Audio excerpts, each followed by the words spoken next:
Dobre. Dneska tak vám ukážem tieto zložové u nás Painter. Keby by ste chceli vedieť, a vám poviem, čo sú tieto cukríky. Sú to také proste cukríky. Sú to proste také cukríky, kde tu nám si viete zahrať z QR kódu proste. Aké také podobné, jak Subway Surfers. A tak.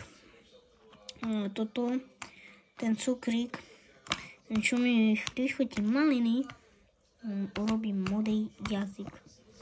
Ktorý len jeden som si dal a už len jeden urobí proste celý modrý jazyk proste. Takže tak. Je to celkom aj vegan, ani neviem. Je to také, že to vnútri je strašne také kyslé, budem klamať. Lebo som tam proste úplne iné, že tu má aj také zaujímavé Harry Potter, Haribo. Všetko možné som videl tam. Po Freshitom.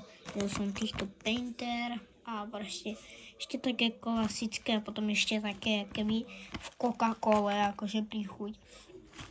Ale tieto som si chcel dať, lebo som ich iba raz videl. Tak no. Idem si tento raz dať. Tak.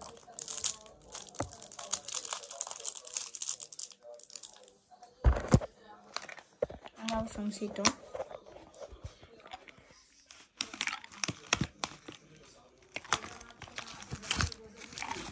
Takže to som teraz ani nekusol, ale to je strašne dobré. No a keby by ste to chceli kúpiť, no to predávajú na dedinách ako tu na dedine. Stojí to 80 centov. Takže tak. Dúfam. No ešte.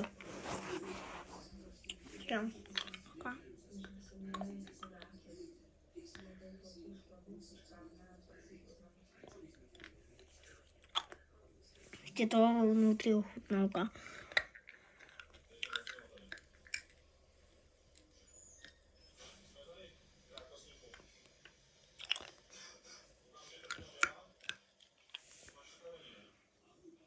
Okay,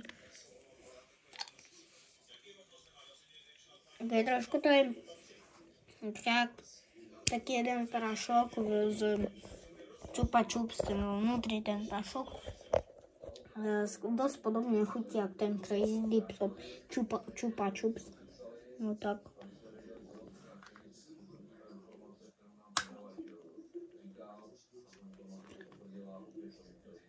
A je to strašne kyslé. Dúfam, že sa mi videjko páčilo a čaute.